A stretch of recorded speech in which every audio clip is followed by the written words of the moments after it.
Naku, Dunyor, pati ba naman dyan sa New York? Naku, nakakahiya na talaga ang Pilipinas. Akalain mo dito sa post ni Dave Liabanes Jr.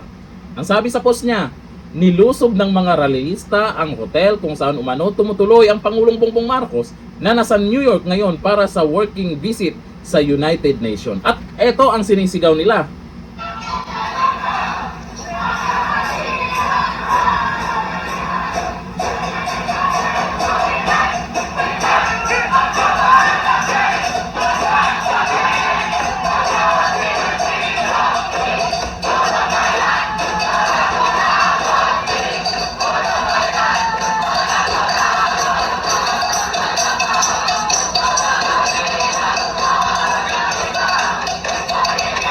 Ay, nakadami nila dyan.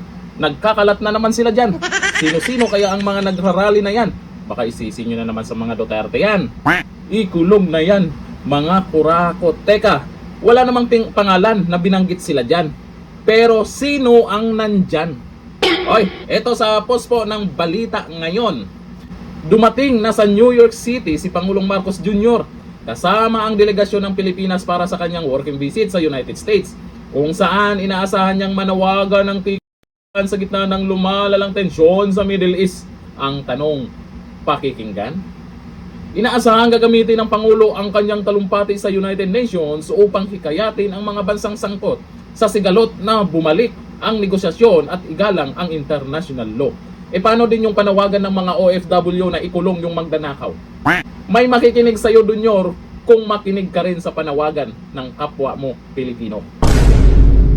Nakinig ka ba? Ako'y nagtatanong lang Bukod sa kanyang talumpati, nakatakda ring makipagpulong si Marcos Jr. kay Antonio Guterres upang talakayin ang iba't ibang pandaigdigang isyu kabilang ang krisis ng gitnang silangan. Ang pagbisita ni Marcos sa New York ay nagaganap sa gitna ng tumitinding tensyon sa gitnang silangan na nagdudulot ng pangamba sa pandaigdigang ekonomiya at sa kaligtasan ng mga sibilyan, kabilang ang daan-daang libong overseas Filipino workers sa relihiyon. Yon nga lang, bakit ang daming nagraralyan, Dunyor? Ang sinisigaw nila, ikulong daw ang mga kurakot, ang mga magnanakaw. Sino ba kasi yan? Yung mga nagsisigaw ng ganyan? Baka naman pangalanan. Kasi malay natin, panawagan nyo yan. Kay Dunyor, di ba? Lagay natin panawagan. Malay natin hindi si Dunyor yan, yung sinasabi nyong mga magnanakaw. Kung panawagan nyo yan kay Dunyor, paano niya panagutin? Eh kung hindi nyo naman binanggit kung sino ang mga yan. Banggitin nyo na yung nagsisigaw ng ganyan. Ikulong na yan, mga kurakot. Sino nga? Siyempre nagsisigaw kayo ng ganyan. Eh di alam nyo kung sino yan. Alam nyo na meron nga. Yung iba naman kasi nakikiuso lang. Ikulong na yan. Ituro nyo kung sino. Malamang alam na alam nyo. Yun nga lang, bakit hindi nyo mabanggit? Hindi kagaya ng ibang nagrarally dyan. Binanggit mismo kung sino ang dapat mag-resign, kung sino yung magnanakaw. Yung mga kumakanta-kanta kasi ng ganyan, oo, okay naman yan kasi ayaw natin sa kurap. Pero banggitin nyo kung sino yan.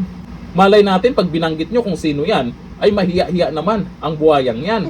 Baka kusa na siyang magpakulong ba? Hindi ba? Dito na, thank you. Bye-bye.